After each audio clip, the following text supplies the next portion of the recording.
நம்ம லாஸ்ட் வீடியோல என்ன பார்த்திருப்போம்னா, முதலாம் உலகப் போர் மூழ்றதுக்கான காரணம் என்ன? ஜெர்மனி தனி ஒன் மேன் ஆர்மியா இந்த முதலாம் உலகப் போர்ல எப்படி பங்கு வகிச்சாங்க? அதுக்கப்புறம் ஜெர்மனி சறுக்கிய அந்த புள்ளி என்னங்கிறதையும் நம்ம லாஸ்ட் வீடியோல பார்த்திருப்போம். அமெரிக்கா அதாவது நடுநிலை வகித்த அமெரிக்கா இந்த முதலாம் உலகப் போர்ல ஏன் என்ட்ரி குடுத்தாங்கங்கிறதையும் நம்ம பார்த்திருப்போம். இப்ப இன்னைக்கு இந்த வீடியோல எத நம்ம பார்க்க போறோம் அப்டின்னா, விக்டோரியா மகாராணியின் பேரனே ஏன் பிரிட்டனுக்கு எதிரா போர் தொடுத்தாங்கங்கிறத நம்ம பார்க்கலாம். வரலாற்றுல நிகழ்ந்த பல கோர யுத்தங்களோட பக்கங்கள நம்ம புரட்டி பார்த்தோம் அப்படின்னாக்கா, அதோட ஆரம்ப புள்ளி யாரோ ஒரு தனி மனிதனோட ஈகோ இல்லைன்னா கோபம், வஞ்சம், துரோகம் அப்படின்னு தான் இருக்கும். நாடுகளுக்கு இடையேயான யுத்தங்கள்ல பிரதானமாக பொருளாதார ஆதாயம், மதவாதம், தேசியவாதம், பழிவாங்கல் போன்ற பல்வேறு காரணங்கள் ஆதிக்கம் செலுத்தினாலுமே, அதன் பின்னணியில இருந்து இயக்கும் சக்தி வாய்ந்த இந்த தலைவனோட முடிவில் தான் அந்த போரோட தலைவிதியே எழுதப்பட்டிருக்கும் அப்படின்னே சொல்லலாம். முதலாம் உலகப் போரின் போது ஒட்டுமொத்த உலகின் கண்களிலும் விரலை விட்டு ஆட்டிய ஜெர்மனியோட ஆட்டநாயகன் பேரரசர் கேசர் வில்ஹம் டூ. இவருடைய உக்கிரமான பேச்சுக்கும் உறுதியான ராஜதந்திரங்களுக்கும் பேர் போன பேரரசர் இந்த கேசர் உருவாக்கிய ஜெர்மன் இராணுவம் நேச நாடுகளுக்கு மரண பயத்தை காட்டிடுச்சு. ஜெர்மன் இராணுவத்தின் வலிமையை அதிகரித்து ஒரு மிகப்பெரிய ஜெர்மன் கடற்படை சாம்ராஜ்யத்தை உருவாக்கி உலகிலேயே அசைக்க முடியாத காலனித்துவ மற்றும் பொருளாதார சக்தியாக உருவெடுக்க வேண்டும் என்ற இந்த வில்ஹம் கண்ட கனவு பின்வரும் நாட்களில் ஒரு உலக மகா யுத்தத்திற்கு விதைய விதைக்குது. யார் இந்த கேசர் வில்ஹம்? பிரிட்டனோட அதிசக்தி வாய்ந்த அரசாட்சியை நடத்திய பேரரசி விக்டோரியாவின் பேர குழந்தைதான் இவர். ஜெர்மனியோட கடைசி பேரரசரான கேசர் வில்ஹம் டூ ஜெர்மன் அரசர் 3ஆம் பெரடிருக்கும் இங்கிலாந்து விக்டோரியா மகாராணியின் மூத்த மகளான இளவரசி விக்டோரியாவுக்கும் மகனாக 1859 ஜனவரி 27 போட்ஸ்டாம்ல பிறக்கிறாரு. பிறப்பிலேயே இவருக்கு இடது கை வலது கையை விட சிறிதா இருக்குது. அதனால அதை மறக்கிறதுக்கு மிகவும் முரட்டுத்தனமான வழிகளை தேர்ந்தெடுத்திருக்கிறாரு. பள்ளி பருவத்துல திறமையான மாணவனான இருந்த இந்த கேசர் வில்ஹம் 18ஆம் வயதில் அரசியல் மற்றும் சட்ட நிர்வாக பட்டப்படிப்பை முடித்து இங்கிலாந்து மகாராணி விக்டோரியாவிடம் இருந்து மிக உயர்ந்த விருதை வாங்குறாரு. தன்னுடைய 21வது வயதில் இராணுவத்தில் இணைந்த வில்ஹம் 29வது வயதில் தந்தையின் மறைவுக்கு பின் அரியணையும் ஏறுறாரு. ஜெர்மனியில ஒவ்வொரு குழந்தைக்கும் இலவச கல்வி உட்பட பல சிறந்த திட்டங்களை அறிமுகப்படுத்திய வில்ஹம் டூ அரசியல் மேடையில ஜெர்மனி ஒரு அதிகாரம் மிக்க ராஜ்யமாக வளர வேண்டும் அப்படின்னு அவர் விரும்புறாரு.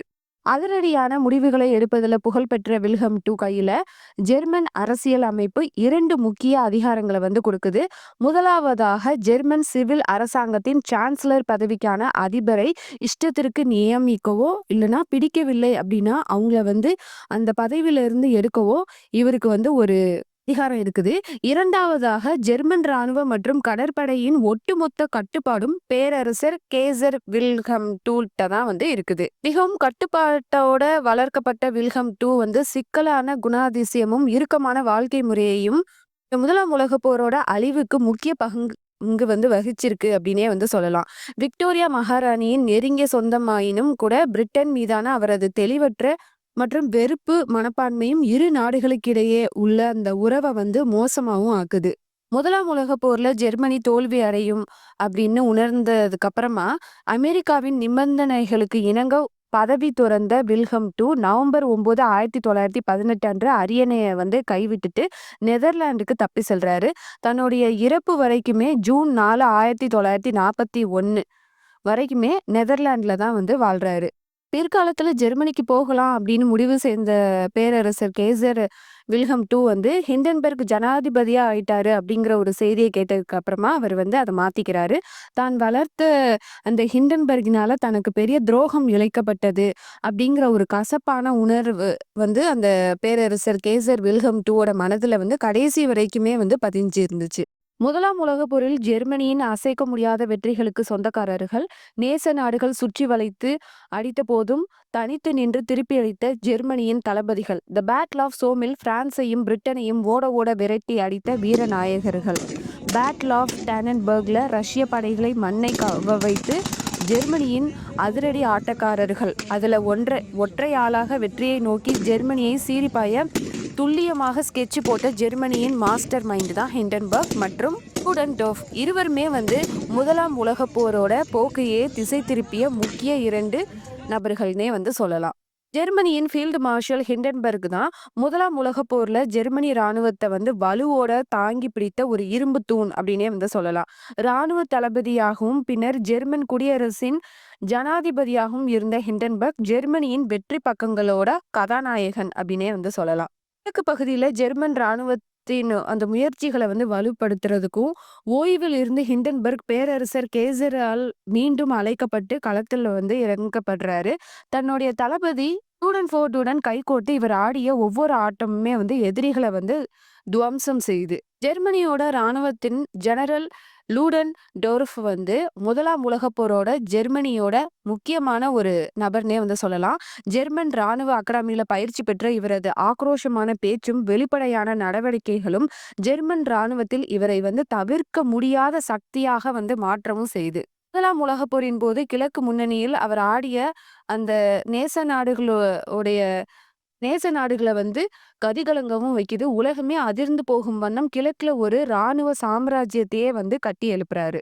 முதலாம் உலகப் போர் வெடித்த அந்த நேரத்துல ஜெர்மன் ராணுவத்தின் ஃபீல்டு மார்ஷல் ஹிண்டன்பர்கும் இரண்டாவதாக தளபதியாக இணைந்த டூடன்டாஃபும் இவங்க 2 பேரும் சேர்ந்து அந்த செயல்படுத்தின திட்டங்கள் வந்து ஜெர்மனியோட அபார வெற்றிக்கு வந்து அடித்தளம் இடுது. கடைசி வரைக்குமே கிழக்கு முன்னணியை யாருமே நெருங்க முடியாத பகுதியை வைத்திருந்த இந்த கூட்டணி போரின் இறுதி கட்டத்தில் மேற்கு முன்னணிக்கு வந்து அழைக்கவும் படுறாங்க. ஆனா ஏற்கனவே 1 மில்லியனுக்கும் அதிகமான வீரர்களை வந்து அந்த மேற்கு முன்னணியில வந்து இழந்திருந்த காரணத்தினால ஜெர்மனி வந்து பின்வாங்குறதுக்கு ஒரு நிலைக்கு வந்து தள்ளப்படுறாங்க. முதலாம் உலகப் போரில் பிரிட்டனை வழிநடத்திய பிரிட்டிஷ் ராணுவ தலைவர் ஹொராஷியோ கிச்னர் வந்து பிரிட்டன்ல வந்து ராணுவ படை பலத்தை வந்து அதிகரிக்கிறதுக்காக யுவர் கண்ட்ரி நீட்ஸ் யூ என்ற எழுச்சியூட்டும் அந்த போஸ்டர் லட்சக்கணக்கான பிரிட்டிஷ் இளைஞர்களை வந்து கவர்ந்து இழுக்குது.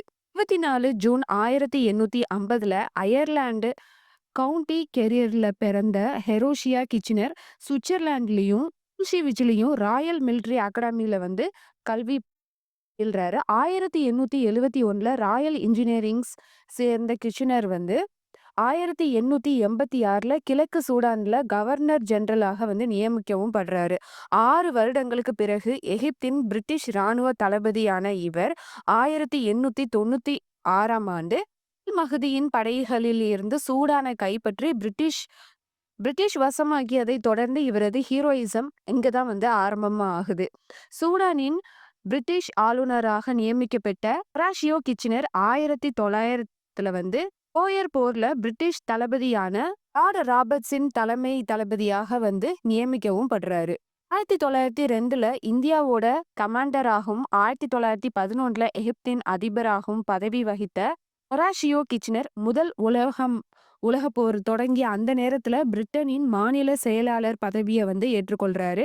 முதல் உலகப் போர்ல வந்து இந்த முதலாம் உலகப் போர் வந்து கிறிஸ்துமஸ் முடியறதுக்குள்ளேயே வந்து இந்த பிரிட்டன் வந்து எதிர்பார்த்த போது இல்ல அப்படிங்கிற ஒரு காரணத்தினால இந்த போர் வந்து பல வருடங்களா வந்து நீடிக்க போகுது அப்படிங்கிறத வந்து ரொம்ப துல்லியமாவே வந்து கணிக்கிறாரு.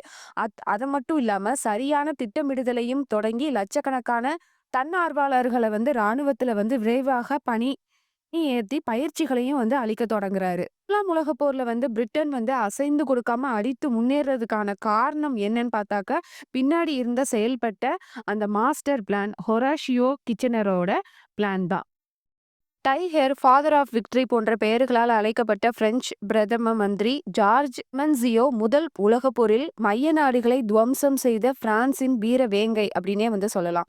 செப்டம்பர் 28, 1841 பிரான்ஸ்ல பிறந்த கிளெமென்சியோ ஒரு புகழ்பெற்ற அரசியல்வாதியாகவும் பரபரப்பான பத்திரிகையாளருமான பொறுப்பான மருத்துவராகவும் மட்டும் இல்லாம முதலாம் உலகப் போரில் கூட்டணி வெற்றியின் முக்கிய பங்களிப்பாளராகவும் போருக்கு வந்து இந்திய வெர்சாயிஸ் ஒப்பந்தத்தின் பிரதான கட்டமைப்பாளராகவும் வரலாற்றின் பக்கங்களை வந்து நிறைந்தும் இருக்கிறாரு. மருத்துவரான கிளெமென்சியோவின் அரசியல் வாழ்க்கை 1870 ஆண்டு பாரிஸில் மாண்ட்மார்ட்டரின் மேயராக ஆரம்பமும் ஆகுது. ஜெர்மனியின் காலடியில் தோற்று இந்த பிரான்சின் தோல்வியை அவர் வந்து ஏற்க வந்து மறுக்கிறாரு. அதற்கு பதிலாக வன்முறையை பயன்படுத்த அவர் மனம் வந்து ஒத்துக்கல. மார்ச் 1871 பிரான்சின் துணை தலைவராக தேர்ந்தெடுக்கப்பட்ட அவர் சார்லஸ் லோரேன் வந்து அந்த பகுதிய வந்து ஜெர்மனியிடம் ஒப்படைக்க அந்த நேரத்துல வந்து அவருக்கு வந்து இதற்கு வந்து எதிர்ப்பு தெரிவிச்சு தன்னுடைய பதவிய வந்து ராஜினாமாவும் செய்றாரு. இருந்தாலுமே இவர் வந்து கிட்டத்தட்ட 50 ஆண்டுகள் நீடித்த இவருடைய வெற்றிகரமான அந்த அரசியல் வாழ்க்கையோட முடிவு வந்து மாறல. பிரான்சின் மிகச்சிறந்த பேச்சாளராக இருந்த இவர் ஒரு நேர்மையான பத்திரிகையாளரும் கூட. தன்னுடைய நண்பர்களாய் இருந்தாலும் கூட, தன்னுடைய எழுத்தின் மூலம் எதிர்க்க இவர் வந்து தவறியதே கிடையாது. 1914ல நடந்த அந்த 1ஆம் உலகப் போர்ல, இத்துடன் நம்ம வந்து ஓய்வை வந்து மேற்கொள்ளலாம் அப்படின்னு நினைச்சிட்டு இருந்த அந்த சமயத்துல, ஜெர்மனி வந்து பிரான்ஸ் மீது வந்து வெறுப்ப காட்டுறாங்க. அதனால அந்த 1ஆம் உலகப் போர்ல கிளெமென்ஷியோ சரியா அத வந்து பயன்படுத்திக்கிறாரு. ஆலிஸ் லோரேன்ல வந்து ஜெர்மனியிடம் பட்ட அவமானத்த திருப்பி செலுத்துறதுக்கு இதுதான் சரியான தருணம் அப்படின்னு உணர்ந்த இவர் வந்து மறுபடியும் களம் இறங்குறாரு. பிரான்ஸ்ல மற்ற தலைவர்கள் வந்து ஜெர்மனியுடனான ஒரு பேச்சுவார்த்தை ஒப்பந்தத்த வந்து நிகழ்த்த வந்து பரிசீலித்திருக்கிற அந்த ஒரு நேரத்துல இவர் வந்து மறுக்கிறாரு. பிரான்ஸ் வந்து எப்படியாவது வெற்றி அடையணும் அப்படிங்கிறதுக்காக ரொம்பவே வந்து போராட்டத்துல வந்து ஈடுபடுறாரு கிளெமென்ஷியோ. இதுதான் அந்த 1ஆம் உலகப் போரோட ஒரு முக்கிய திருப்பு முனை அப்படின்னே வந்து சொல்லலாம். அடுத்த 20 வருடங்கள்ல வந்து ஜெர்மனி வந்து ஒரு மூர்க்கத்தனமான போருடன் மறுபடியும் வர்றதுக்கு காரணமாக இருந்த அந்த வெர்சாயஸ் ஒப்பந்தத்துல வந்து ஜெர்மனிக்கு எதிரான கடுமையான தீர்மானங்கள்ல கிளெமென்ஷியோவோட செல்வாக்கும் வந்து பங்களிச்சிருக்கு அப்படின்னே வந்து சொல்லலாம். கடைசியா ரஷ்ய பேரரசரான நிக்கோலஸ் டூ முதல் உலகப் போர்ல ரஷ்யா நுழைவதற்கான தீர்க்கமான முடிவை எடுத்த முக்கியமான செக் மேக்கர் அப்படின்னே வந்து சொல்லலாம். ரஷ்ய பேரரசின் வாரிசான அலெக்சாண்ட்ரோவிச் மற்றும் டென்மார்க் பட்டத்து இளவரசி மரியா ஃபெடரோவ்னா விற்கும் மே 6, 1868ல பிறந்த நிக்கோலஸ் டூ பிரிட்டிஷ் மகாராணி விக்டோரியாவின் பேத்தியை வந்து திருமணம் செஞ்சுக்கிறாரு. ராஜவம்சின் ராஜவம்சத்தினர் படிக்கும் மிக உயர்மட்ட கல்லூரியில தன்னுடைய கல்வியை கற்ற நிக்கோலஸ் டூ அரசியல், வரலாறு மற்றும் வெளிநாட்டு மொழிகள்ல சிறந்தும் விளங்குறாரு. 19 வயதாக இருந்தபோது ரஷ்ய ராணுவத்துல சேர்ந்து அவர் 3 ஆண்டுகள் அந்த 3 ஆண்டுகளுக்குள்ளேயே வந்து கர்னல் பதவிக்கும் வந்து உயர்றாரு. ரஷ்யாவின் பட்டத்து இளவரசராக இருந்த போதிலும் ராணுவத்தின் மேல இருந்த அந்த ஆசையால தன்னை வந்து ராணுவ சேவையில வந்து முழுமையா வந்து இவர் வந்து ஈடுபடுத்திக்கிறாரு. தன்னுடைய 49வது வயதுல தந்தையோட மறைவுக்கு அப்புறமா அந்த சிம்மாசனம் வந்து நிக்கோலஸ் டூ கைக்கு தான் வந்து வருது. ஆனா அவரு வந்து அதை ஏற்றுக்கிறதுக்கு வந்து தயாரா இல்ல. இது பற்றி தன்னுடைய நண்பர்ட்ட வந்து என்ன சொல்றாருன்னா, நான் வந்து ஒரு பேரரசரா ஆகுறதுக்கு நான் தயாரா இல்ல. எனக்கு வந்து அரசியல் பற்றியோ, இல்ல ஆட்சி பற்றியோ எதுவுமே தெரியாது அப்படின்னு வந்து குறிப்பிட்டிருக்கிறாரு. பேரரசராக இருந்த அந்த நிக்கோலஸ் டூவன் ஆரம்ப கால ஆட்சியில வந்து வெளியுறவு கொள்கையின் முக்கிய நோக்கம் என்னன்னா, புதிய நிலப்பரப்பை கைப்பற்றுவதை விட ஐரோப்பாவில் ரஷ்யாவின் நிலையை வந்து தக்க வச்சுக்கணும் அப்படின்னு தான் வந்து நினைக்கிறாரு. இருந்தாலும் ஆசை யாரை விட்டுச்சு அப்படிங்கிற ஒரு இதுல வந்து 1890கள்ல வந்து ரஷ்யாவோட பொருளாதாரம் வந்து ரொம்பவே வந்து வளர்ச்சி அடைந்த ஒரு நிலையில அவர் வந்து தன்னுடைய எல்லைய வந்து விரிவுபடுத்தணும் அப்படின்னு வந்து தொடங்குறாரு. தொடர்ந்து ரஷ்யாவை வந்து பசிபிக் கடற்கரையுடன் இணைக்கும் அந்த டிரான்ஸ் சைபீரியன் ரயில் பாதையின் கட்டுமானம் வந்து தொடங்குது. இது வந்து ஜப்பானுக்கும் வந்து பெரும் அச்சுறுத்தலா வந்து மாறினதுனால ஜப்பான் வந்து ரஷ்யாவை வந்து தாக்க தொடங்குறாங்க. இதுல வந்து படு தோல்வி அடைந்த நிக்கோலஸ் ராணுவம் வந்து ஜப்பான்கிட்ட வந்து சரணடைய வேண்டிய ஒரு கட்டாயமும் வந்து ஏற்படுது. 1ஆம் உலகப் போரோட தொடக்கத்துல ரஷ்ய படைகள் அளவுல பெரியதாக இருந்தாலும் சரியான வழிநடத்தல் இல்லாம மிகவும் மோசமா வந்து செயல்படுறாங்க. இதனால ரஷ்ய ராணுவத்துல படை தளபதியாக நிக்கோலஸ் டூ வந்து தன்னைத்தானே வந்து நியமிச்சுக்கிறாரு. ஆனா பின்வரும் நாட்கள்ல தான் தெரியுது அவருக்கே அது வந்து ஆபத்துல போய் முடியுது. நிக்கோலஸ் டூவோட வாழ்க்கையில மிகவும் ஆதிக்கம் செலுத்தும் நபராக இருந்த மனைவி அலெக்சாண்ட்ரா அவருடைய அந்த முரட்டு ஆட்சிக்கு வந்து முட்டுக்கட்டையும் வந்து போடுறாங்க. தனது பெரும்பாலான அமைச்சர்கள் மேல அவநம்பிக்கை கொண்டிருந்த மன்னர் ரஷ்யாவோட சாம்ராஜ்யத்தை வந்து சுயமாவே வந்து ஆள முயன்றாலும் அது வந்து வெற்றிகரமான ஒன்றா வந்து அமையல. ரஷ்யா முடியாட்சி 1914ல வெடித்த 1ஆம் உலகப் போரில் மீண்டும் வலுப்பெறுது. ஆஸ்திரியா, ஹங்கேரி மற்றும் ஜெர்மனிக்கு எதிராக பிரான்ஸ் மற்றும் பிரிட்டனுடன் ரஷ்யா வந்து கைகோர்க்கிறாங்க. ராணுவ படை தளபதியா பதவியை கையில் எடுத்ததால் அதன் பின் ரஷ்யா அடைந்த தொடர் தோல்விகளுக்கும் பேரழிவுகளுக்கும் இவரே நேரடியான காரணமா வந்து அமைய நேரிடுது. 3.3 மில்லியனுக்கும் அதிகமான உயிர்களை இழந்து 1ஆம் உலகப் போர்ல ரஷ்யா வந்து பின்னடைவை வந்து சந்திக்கிறாங்க. ரஷ்ய வரலாற்றுல ரத்தக்கறை படிந்த பிளடி சண்டே கலவரத்தை சரியாக நிர்வகிக்க தவறியதுனால முதலாம் உலகப் போர்ல ரஷ்யா பங்கு பெற எடுத்த அந்த முடிவும் நிக்கோலஸ் டூ அரியணைக்கு அதுவே ஒரு தவறான ஒரு இதா மாறுது. ரஷ்ய மக்கள் அந்த போராட்டத்தை தனக்கு சாதகமாக பயன்படுத்தி கொண்ட பொல்ஷிவிக் கட்சி தலைவர் விளாடிமிர் லெனின் உத்தரவின் பேர்ல மன்னர் நிக்கோலஸ் டூ அவருடைய குடும்பத்தினரும் ஜூலை 16 1918 அன்று தூக்கிலிடவும் படுறாங்க. Older man declare war but it is the youth that must fight and die அப்படின்னு ஹெர்பர்ட் ஹூவரின் கூற்று போல பெரும் தலைகளோட அந்த வஞ்சம், குரோதம், ஆசை, தேவை, அலட்சியம், பழிவாங்கல் என தனிப்பட்ட அந்த சுயலாபங்களுக்காக பலி கொடுக்கப்பட்ட உயிர்கள்னு பார்த்தா அது பல கோடி அப்படின்னே சொல்லலாம். சரி, முதலாம் உலகப் போர் தான் முடிஞ்சிருச்சு. முதலாம் உலகப் போருக்கு பின்னாடியாவது ஐரோப்பா எப்படி இருந்தாங்க? யுத்த முடிவுல ஐரோப்பா மக்களுக்கு அமைதியும், அந்த சமாதானமும் திரும்புச்சா? இது எல்லாத்தையும் நம்ம அடுத்த ஒரு வீடியோல பார்க்கலாம்.